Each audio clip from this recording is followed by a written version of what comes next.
Vers vous à présent, Hélène Frade. Bonjour Hélène. Bonjour Natacha. Vous avez lu la presse internationale pour nous et on va d'abord aller aux États-Unis avec ces révélations embarrassantes pour Donald Trump. 2 femmes l'accusent d'attouchement sexuel. Ces attouchements auraient eu lieu il y a plusieurs années maintenant. Leurs témoignages publiés hier par The New York Times ont été aussitôt démentis, vous l'avez dit, par le candidat républicain qui a promis de poursuivre le journal.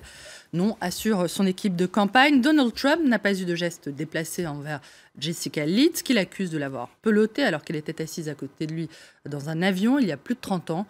Et non, il n'a pas embrassé non plus contre son gré Rachel Crooks, une réceptionniste de la Trump Tower il y a plus de 10 ans, en 2005.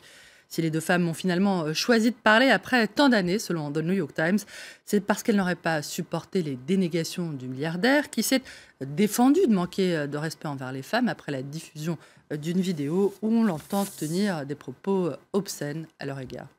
À chacun son scandale, sa rivale Hillary Clinton doit, elle, affronter la publication par Wikileaks d'emails tirés de sa correspondance avec son équipe de campagne. D'après The Washington Post, ces fuites révèlent plusieurs éléments de sa stratégie de communication et les coulisses de sa campagne. Une réalité peu flatteuse, à en croire le journal, qui raconte notamment comment l'équipe d'Hillary Clinton, visiblement saisie par le doute, a dû batailler littéralement pour l'amener à un discours qui puisse convaincre les partisans de Bernie Sanders de voter pour elle, de se rallier à elle plutôt, ou encore comment cette même équipe a réfléchi à la possibilité d'utiliser le projet très controversé de l'oléoduc Keystone pour faire oublier en quelque sorte la polémique sur les courriels de l'ex-secrétaire d'État. Rien de très reluisant en somme, pas de quoi changer l'image d'une Hillary Clinton calculatrice et sans conviction réelle, en tout cas dans le dessin de Kai Meng, décidément, pour The China Daily. La candidate apparaît d'ailleurs affublée du même nez rouge que son rival Donald Trump. Tous deux terrifient l'oncle Sam sous les yeux là de la Statue de la Liberté. Une allusion à l'épidémie de clones menaçants qui sème à nouveau la panique aux États-Unis depuis quelques jours.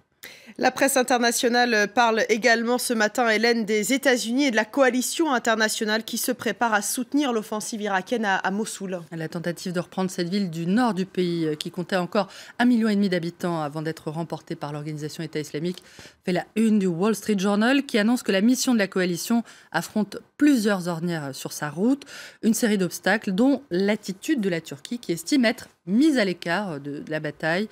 D'après le quotidien américain, Recep Tayyip Erdogan a haussé le ton mardi face au Premier ministre irakien Haïder al-Abadi.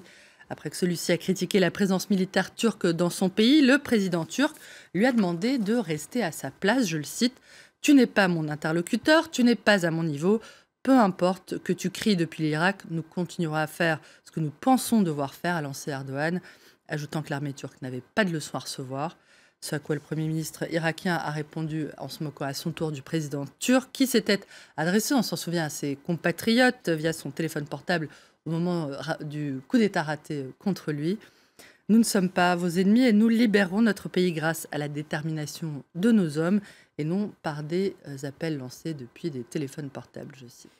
Direction à présent l'Allemagne, Hélène, où la polémique enfle. Le réfugié syrien soupçonné d'avoir voulu commettre un attentat au nom de l'organisation État islamique s'est suicidé en prison hier. Alors que le pays célébrait encore quelques heures auparavant le groupe de réfugiés qui avait permis son arrestation lundi, la polémique éclate effectivement sur le manque de surveillance qui a permis à Jaber al-Bakr de mettre fin à ses jours.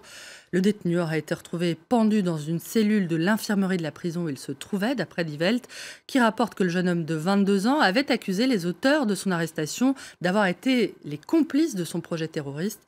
Toujours selon le journal, son avocat commis d'office assure que le risque suicidaire de son client, qui aurait fait la grève de la faim dès son arrestation et aurait déjà tenté de s'électrocuter, était connu des responsables de la prison où il se trouvait. Tout autre chose pour terminer, Hélène, l'épouse du nouveau maire de Sao Paulo au Brésil a la solution pour réconforter ses compatriotes les plus pauvres. Expliquez-nous. The Telegraph raconte que la première dame de São Paulo, dont le mari est souvent présenté d'ailleurs par les médias locaux comme le Donald Trump brésilien, on la voit à l'image, a accordé une interview à la télé brésilienne, un entretien donné au volant de sa Porsche Cayenne, où Bia Doria, 56 ans, se compare à Eva Perón, déclarant faire partie du peuple. « Je me sens très à l'aise avec les gens plus pauvres », je la cite. « Parfois, il suffit de leur serrer la main, de les serrer dans ses bras, c'est tout ce qu'ils demandent. tout ce qu'ils demandent, sans doute. Serrer des mains, la solution. Merci beaucoup, Hélène Frade, pour cette revue de presse internationale.